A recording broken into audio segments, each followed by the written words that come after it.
जय हिंद दोस्तों। आप सभी का स्वागत है नमो एबीसी एकेडमी के यूट्यूब प्लेटफॉर्म पर। आज का जो विषय है ये काफी महत्वपूर्ण है। महत्वपूर्ण इसलिए क्योंकि जैसे कि कल 22 जनवरी है और पूरा देश पुनः एक नई दिवाली के उत्सव में रम गया है। खुशी का माहौल है, पूरे देश में एक नया उल्लास है। भगवान श्री राम की प्राण प्रतिष्ठा होने जा रही है अयोध्या के मंदिर में। तो आज का जो टॉपिक है मुझे लगता है इस पर चर्चा करना भी जरूरी है और इससे रिलेटेड कुछ ऐसे पहलू मैं आपके सामने लेकर आया हूं जिनको आपको जानना जरूरी है। ठीक है, तो ये चर्चा धर्म विशेष की नहीं है, मैं पहले चेताए दे रहा हूं। यह चर्चा है संस्कृति विशेष की। धर्म और संस्कृति दोनों एक दूसरे से बहुत जुड़े हुए भी हैं और वर्तमान मायनों में जो हम परिभाषाएं जानते हैं जिनका कोई औचित्य नहीं है, उन मायनों में धर्म अलग और संस्कृति अलग है। मैं बात करूंगा आज भगवान श्री राम की। भगवान श्री राम को धार्मिक नेता के रूप में हम नहीं देखेंगे, इनको हम सांस्कृतिक समन्वय का एक परफेक्ट एग्जाम्पल लेकर चलेंगे। तो सबसे पहले तो आप सभी को शुभकामनाएं, सभी को साधुवाद, अग्रिम शुभकामनाएं कि कल मंदिर में श्री राम की प्राण प्रतिष्ठा होने जा रही है। उस सब में हम चीजों को समझेंगे, भगवान राम के पहलू, इस मंदिर का सांस्कृतिक महत्व, और इसलिए मैंने इस चैप्टर को नाम दिया है कि राम मंदिर भारत का सांस्कृतिक पुनर्जागरण।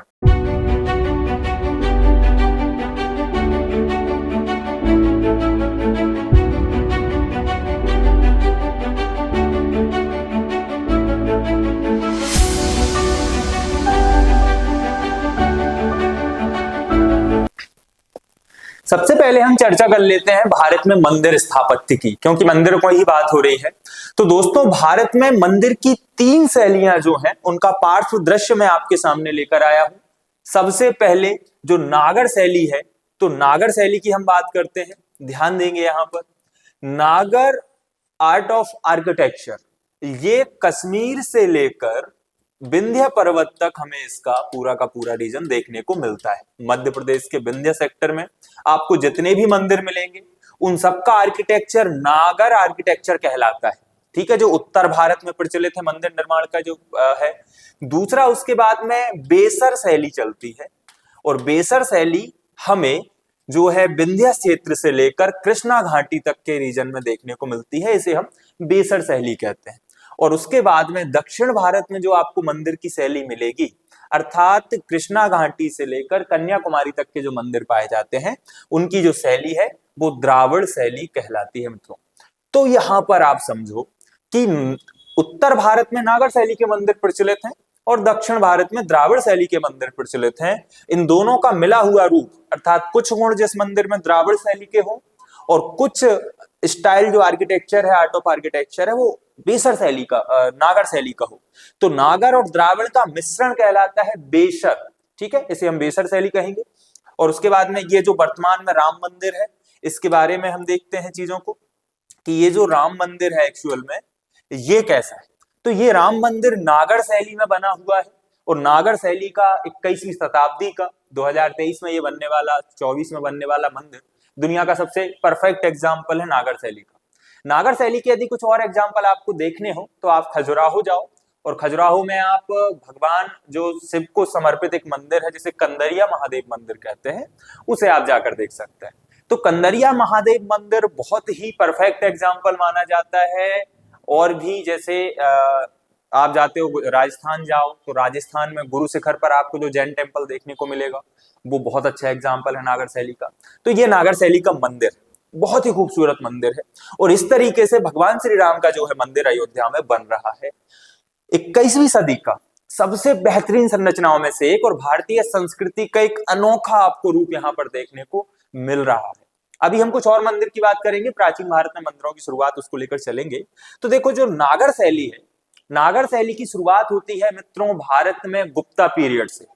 ये बात याद रखेंगे, गुप्ता पीरियड से शुरुआत होती है और भगवान शिव, भगवान विष्णु, माता पार्वती के बहुत सारे मंदिर हमें देखने को मिले। इसका बेहतरीन जो विकास हुआ वो हुआ राजपूत काल से भारत में। तो क्या समझना है, अब जो हमारे यहाँ मंदिर बना है और इससे पहले हजारों साल जो पहले मंदिर बने, आज हम उनको संरक्षित करके रखे हुए हैं। क्यों उनका हमने संरक्षण दिया है? क्योंकि वह भारत की संस्कृति और भारत की कला व साहित्य का एक प्राचीन नमूना है और उस पर आज हम गर्व करते हैं। तो इसे यदि मैं ऐसे कहूं कि आज जो संस्कृति और कला हमारे पास है उसको हम आरोपित करेंगे धरा पर, और आने वाली पीढ़ियों को हम भी एग्जाम्पल सेट करके देंगे, उनके लिए भी कुछ ऐसी चीजें छोड़ जाएंगे जिनका वो संरक्षण करें और उस पर गर्व करें। तो उस नजरिए से इसे देखेंगे। ये मंदिर है, इसका भव्य रूप आपको दिख रहा है। सबसे नीचे यहाँ पर आपको दिख रहा होगा कि चबूतरा बनाया गया है, उसके ऊपर इसका स्ट्रक्चर बनाया गया है, फिर पहली मंजिल है, दूसरी मंजिल है, तीसरी मंजिल है, 3 मंजिल होंगी। यहाँ पर शिखर होगा और यहाँ पर पूरा का पूरा ये आपको दिखेगा कि ये नृत्य मंडप है, ये सभागार है, ये गर्भगृह है, गर्भगृह प्रदक्षिणा पद, वो चीजें हम यहाँ पर देखते हैं कि ये पूरा का पूरा मंदिर है। तो 21st सेंचुरी का ये मार्बल स्ट्रक्चर जो कि राजस्थान से लाए गए पत्थरों से बनाया गया है। दूसरी खास बात समझिए राम मंदिर की। दूसरी खास बात यह है कि जो रामलला की मूर्ति बनी है वो बनी है सालीग्राम पत्थर से, और सालीग्राम पत्थर से ये बनने वाली मूर्ति लाई गई है नेपाल की गंडक नदी से। वहां पर जो काले पत्थर होते हैं, ये पत्थर इतना मजबूत होता है कि इस पर आग, ताप, पानी, किसी भी चीज का कोई प्रभाव नहीं पड़ता है। कर्नाटक में जाकर इसे शिल्पकारों ने तराशा है और भगवान राम का बाल रूप उस पर उकेरा है, जिसमें भगवान श्री राम के 10 अवतार आपको दिखेंगे। हनुमान जी की अम्बोल मिलेगी, ऊपर सूर्य देव है ना, बाकी तमाम चीजें यहाँ पर हमें देखने को मिलती हैं। शंख है, गदा है, चक्र है, तो सभी चीजें आपको इस मंदिर पर देखने मिलेंगी। मतलब जो हम वैदिक कल्चर के बाद जो पढ़ते हैं दशावतार भगवान श्री राम का, तो इतिहास के विषय से भी ये मूर्ति काफी महत्वपूर्ण मानी जाती है। 2100 किलो का घंटा इस मंदिर में लगाया जाएगा। मैंने अपने जीवन में जो सबसे बड़ा घंटा देखा है वो 1940 किलो का घंटा है, जो कि रतनगढ़ मंदिर में पड़ता है। जब आप भिंड मुरैना जाते हो घूमने, तो उस मंदिर को वो घंटा डाकुओं ने चढ़ाया था बीहड़ में, ताकि वो घंटा बजाते ही पता चल जाए कि पुलिस आ रही है, तो सब लोग चौकन्ने हो जाते थे। यहाँ पर भगवान राम के मंदिर में जो घंटा बनेगा, ये घंटा 2100 किलो का है। मतलब 2100 किलो में आप ऐसे समझ लो कि इतना बड़ा घंटा जब गूंजेगा तो 15 किलोमीटर के परिसर में इसकी आवाज जाएगी। ठीक है, एक तो ये चीज हो गई। दूसरी, अभी बहुत बड़ा दिया बनाया जा रहा है, बहुत बड़ी अगरबत्ती लाई गई है, वो चीजें हमारी धार्मिक आस्था का विषय है, उनको हम ज्यादा वो नहीं करेंगे। तीसरी चीज यहाँ पर आप ये समझिएगा कि ये पूरा का पूरा मंदिर है, इसमें 392 पिलर हैं, और 392 पिलर के साथ 4 प्रवेश द्वार।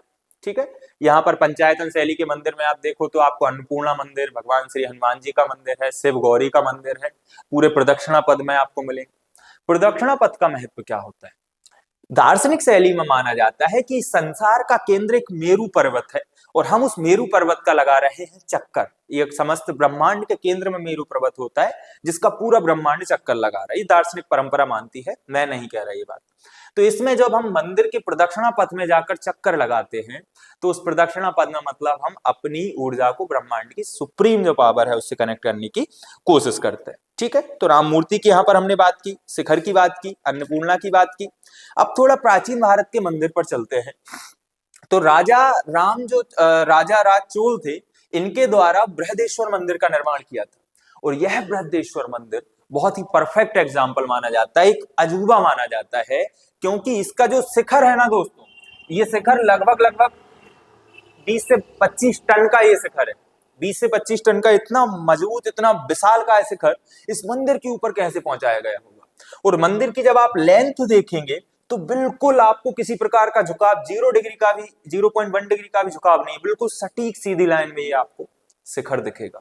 तो इसको बनाने के लिए 8 किलोमीटर एक लंबा रास्ता बनाया गया। एक ऐसे देखो, यहां पर मंदिर है, ये मंदिर है, तो यहां पर शिखर रखना है, तो एक रास्ता बनाया गया यहां से मंदिर तक, और हाथियों से खींचकर फिर इस शिखर को लाया गया और फिर यहाँ पर स्थापित किया गया। एनसीईआरटी में आप पढ़ोगे इसे, इतना विशाल का है मंदिर, और उसमें ये शिखर देखो, शिखर ले जा रहे हैं, हाथी खींच रहे हैं।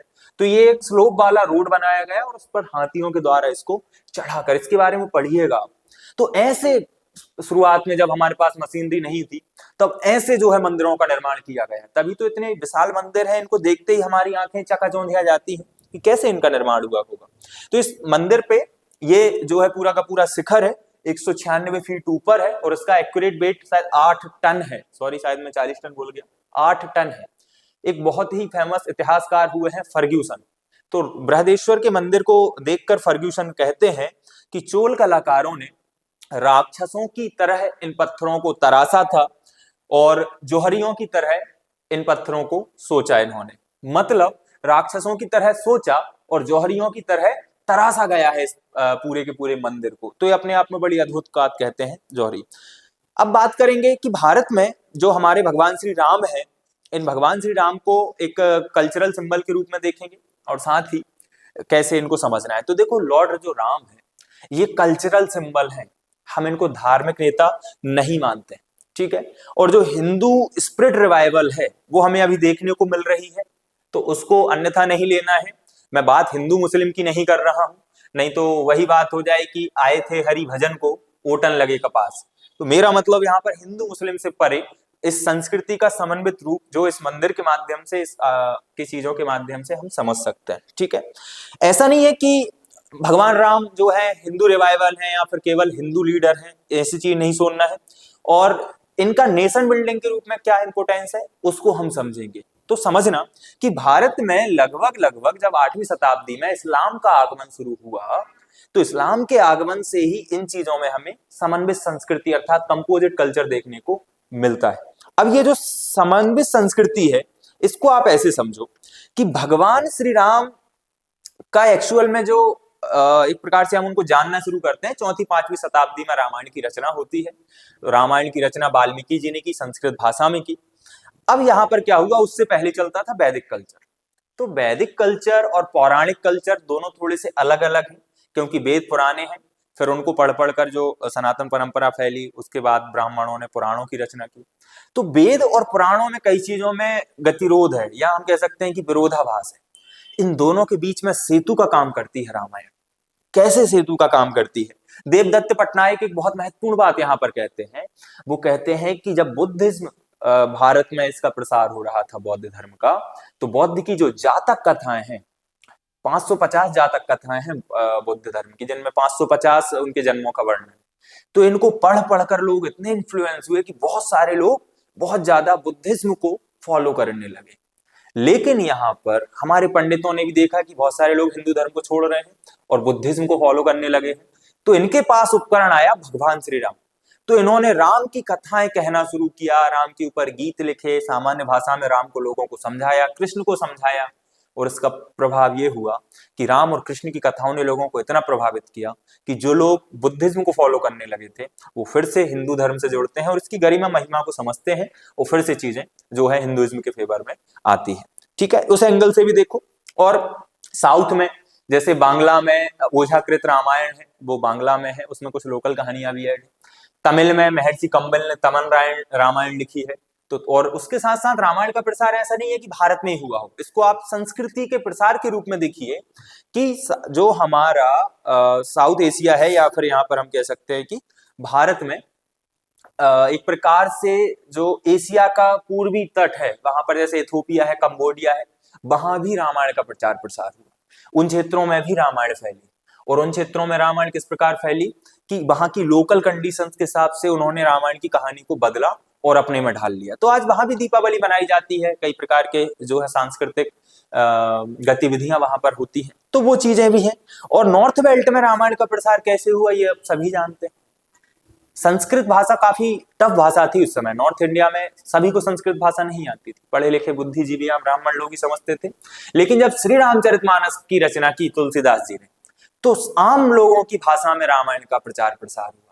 तो नॉर्थ इंडिया में इतनी ज्यादा पब्लिश हुई रामायण कि जब अंग्रेज वगैरह भारत आए तो उन्होंने जब राम को समझा, रामायण को समझा, रामचरितमानस को समझा, तो एक गियरसन नाम के एक ब्रिटिश विचारक रहे हैं, उन्होंने कहा है, क्योंकि अब वो तो भाई ब्रिटिश विचारक हैं तो यूरोप को या यूरोसेंट्रिक कहानियां लिखेंगे, तो उन्होंने बाइबल से कंपेयर किया रामायण को, कि जैसे ईसाई धर्म सबसे ज्यादा माने जाने वाला धर्म है, बाइबल बहुत किताब पढ़ी जाती है, तो उन्होंने कहा कि हिंदू के घर की बाइबल है रामायण। मतलब यहां पर ये मान के चलो कि विदेशी लोग भी रामायण से इन्फ्लुएंस हो रहे हैं और उसको इंपोर्टेंस दे रहे हैं, ठीक है, किसी और किताब को नहीं दिया। रामायण, रामचरितमानस, इन चीजों को समझा उन्होंने। यदि हम बात करें भारत में मुस्लिम आक्रमण, जैसे मैंने बताया था, तो बाबर का आक्रमण होता है। अब बाबर को हम ज्यादा इंपोर्टेंस ऐसे नहीं देंगे, एक लुटेरा था, आक्रांता था, और बाबर ने क्या किया, 4 साल तक ही भारत पर राज किया ना, उसकी डेथ हो गई। उससे पहले भी मुस्लिम भारत में आए, तो धीरे धीरे क्या होता है, मुसलमानों का देशीयकरण होता है ना। बाबर के बाद अकबर आया, उस समय तक रामायण का बहुत ज्यादा इंपोर्टेंस नहीं दिया गया मुगलों में। लेकिन मुगलों का देशीयकरण यहां से समझो कि अकबर के समय पर अकबर ने अपने जो कलाकार था, रचनाकार बदायूनी, तो बदायूनी को यह आदेश दिया कि आप रामायण को फारसी में अनुवाद करो। तो पर्सियाज में उसने क्या किया, रामायण को संस्कृत से फारसी में अनुवादित किया, और अनुवादित करने के बाद फिर उसकी चित्रकारी की। तो अकबर के समय की बहुत सारी ऐसी कुछ फ्रेस्को मुगल पेंटिंग्स हैं, है ना, अन्य प्रकार की जो वुडन पेंटिंग्स हैं, वहां पर हमें देखने को मिलता है कि अकबर के समय पर रामायण की चित्रकारी की गई है। पहले तो फारसी में अनुवाद हुआ, फिर चित्रकारी हुई कि भगवान राम महल में है, या सीता माता का स्वयंवर हो रहा है, या लंका दहन हो रहा है, या रामायण का युद्ध हो रहा है, या फिर वो वनवास में है, अनसुईया आश्रम में है। ये तमाम चीजें हमें वहां पर देखने को मिलती हैं। तो यहाँ पर क्या समझेंगे आप कि भाई मुगलों के समय भी रामायण का एक जो है संस्कृति को हमने देखा है। गंगा यमुना तहजीब की शुरुआत यहाँ से होती है, हिंदू मुस्लिम भाईचारे की मजबूती यहाँ से शुरुआत होती है। तो रामायण ने इसमें बहुत ज्यादा रोल प्ले किया है, ठीक है। और यहाँ पर एशिया में जब व्यापारी लोग आए, तो एशिया के व्यापारियों ने भारत की इस संस्कृति को, भारत की इस कला को अन्य जगह पर फैलाया। ऐसे मान के चलो कि एशिया के जब भारत कुछ व्यापारी आया, भारत के लोग बाहर व्यापार करने गए, इन्होंने राम कथा का प्रचार प्रसार किया दुनिया के अन्य क्षेत्रों में, खासतौर से एशिया और यूरोप के क्षेत्रों में, ठीक है। तो अयोध्या में राम का अभ्युदय ये हिंदू का अभ्युदय नहीं है, ये पूरी भारत की संस्कृति का पुनर्जागरण मान के चलते हैं। आज भारत के बहुत सारे हैं लोग जो दुनिया भर में काम कर रहे हैं, जिसे हम अनुबंध लेबर कहते हैं, और ये अनुबंध लेबर पूरी दुनिया में काम कर रही है। तो इससे हमारी पूरी दुनिया जो है इन्फ्लुएंस हो रही है। आज हम राम राज्य की बात कर लेते हैं, राम राज्य को गुड गवर्नेंस से जोड़ लेते हैं। इस पर मैं एक स्पेशल वीडियो लेकर आऊंगा, लेकिन इसे थोड़ा समझते हैं। राम राज्य क्या है? राम राज्य गुड गवर्नेंस है। मैं फिर कहूंगा, धार्मिक नेता नहीं है राम। राम जो है सुशासन के प्रतीक है। हनुमान जो है ये राजदूत हैं, विदेश नीति के बहुत अच्छे उदाहरण पेश करते हैं। विभीषण जो है, विभीषण सुशासन की ओर आकर्षित होने वाले व्यक्ति हैं। इन सब चीजों को हमें समझना होगा। गांधी जी ने भारत में राम राज्य की कल्पना की थी, और राम राज्य से गांधी जी का मतलब हिंदू राज्य नहीं था। बहुत सारे आलोचकों ने आलोचना की है कि गांधी जी हिंदू राज्य चाहते हैं। नहीं मित्रों, गांधी जी का सीधा सा मानना था कि राम राज्य मतलब सुशासन। क्यों? क्योंकि भाई राम समन्वित संस्कृति का पर्याय है। भारत में राम राज्य की स्थापना हो, रावण राज्य खत्म हो। रावण राज्य की तुलना गांधी जी ने ब्रिटिश हुकूमत से की है, और ब्रिटिश हुकूमत को कुशासन का उदाहरण माना है। राम राज्य मतलब हमारा खुद का शासन हो, जनता का शासन हो, कि एक सामान्य से व्यक्ति के कहने पर भगवान श्री राम ने अपनी पत्नी को जो है वन भेज दिया। इसे कहते हैं सुशासन। की राजा यहां पर जनमत के आधार पर, जनता की संप्रभुता, जनता की इच्छा के आधार पर अपने व्यक्तिगत जीवन को भी प्रभावित करता है। क्योंकि राम राज्य के अनुसार राजा का व्यक्तिगत जीवन नहीं होता। यदि वो राजा है तो जो भी जीवन है उसका, सबका सब जीवन प्रजाहित में समर्पित होता है। ये राम राज्य है, ठीक है। तो हिंदू मुस्लिम चश्मे से नहीं देखना है इस चीज को, समन्वित संस्कृति के हिसाब से आप मेरी इस बातों को ध्यान से सुनिएगा, बाकी आपकी मर्जी। लॉर्ड राम क्या है भारत को यदि हम देखें, अब एक चीज है कि लॉर्ड राम को भारत का सॉफ्ट पावर का प्रतीक माना जाता है। हार्ड पावर क्या होती है? हार्ड पावर होती है कि हमारे पास कितनी सेना है, कितने बम है, नए नए प्रकार की टेक्नोलॉजी है, हम किसी देश को कैसे इन्फ्लुएंस कर सकते हैं। और सॉफ्ट पावर क्या है कि हम किसी देश को कैसे प्रभावित कर रहे हैं। आज योग का चलन दुनिया में हुआ है, ठीक है। यदि रूस यूक्रेन का युद्ध हो रहा है तो दुनिया भारत की तरफ देख रही है। यदि तुर्की में भूकंप आया है तो भारत की तरफ से सेवा दी गई है। यदि लक्षद्वीप, हमारे मालदीप में, पड़ोसी देश में कई प्रकार की ऐसे सुनामी आई, या फिर तख्ता पलट होने की स्थिति आई राजीव गांधी के समय पर, कोविड के टाइम पर परेशान रहा, तो भारत ने मुक्त हाथ से उसकी सहायता की। ये हमारे लिए एक बड़ा मुद्दा रहा है हमेशा से, कि हमने अपने पड़ोसी देशों को राम राज्य के आधार पर ही सदैव प्रमोट किया है, ठीक है। आज दुनिया इस सॉफ्ट पावर से इतनी इन्फ्लुएंस है कि संयुक्त अरब अमीरात में फरवरी में दुनिया जो है एक मुस्लिम कंट्री में दुनिया का पहला हिंदू मंदिर बनने जा रहा है, एक मुस्लिम कंट्री में, और मोदी जी उसका उद्घाटन करेंगे। क्या आप इसे सॉफ्ट पावर के रूप में नहीं देखते? क्या यह एक राम राज्य या एक सुशासन की अवधारणा का प्रतीक नहीं है? कि हम उनको व्यापारिक हितों के आधार पर नहीं, हम, क्योंकि इंडियन डायस्पोरा जो है दुनिया में तमाम जगह फैला हुआ है, और यदि हम इनके हितों का ध्यान रखते हैं, इनकी मान्यताओं भावनाओं का सम्मान रखते हैं, तो दुनिया में फैला ये डायस्पोरा हमारी संस्कृति, हमारे कल्चर को रिप्रेजेंट करता है, और दुनिया पर हमारा प्रभाव छोड़ता है, तो अंतरराष्ट्रीय संबंध सुधरते हैं। है ना। कई प्रकार की चीजें हैं जिन पर हम यहाँ पर डिस्कशन कर सकते हैं। तो सभी धर्म पूज्य है और सभी धर्म से हमें कुछ ना कुछ सीखना होता है। भारतीय धर्म हिंदू सनातन व्यवस्था तो काफी बड़ी है, इस पर तो अब पीएससी ने बहुत सारी चीजें इसमें एक्सप्लेन की हैं, तो उन पर तो हम लगातार चर्चा करेंगे। मैं समय समय पर वीडियो लेकर आऊंगा। अगली वीडियो मैं राम राज्य को सुशासन से जोड़ूंगा, क्योंकि बहुत दिन से मेरी इच्छा है कि आशुतोष राणा ने एक किताब लिखी है राम राज्य, उसे मैं अभी पढ़ रहा हूँ। तो उस पर एक पूरा राम राज्य बराबर सुशासन, आखिर क्या है ये चीज, इस पर हम डिस्कशन करेंगे। तो आज का लेक्चर कोई ऐसा नहीं है कि बहुत पढ़ाई और इन चीजों से रिलेटेड है, यह आपकी बौद्धिक क्षमता को खोलने के लिए, चीजों को एक नए चश्मे से देखने के लिए मैंने इतना प्रयास किया है। इन तमाम चीजों को आपको देखना है। सभी को राम राम, शुभ रात्रि।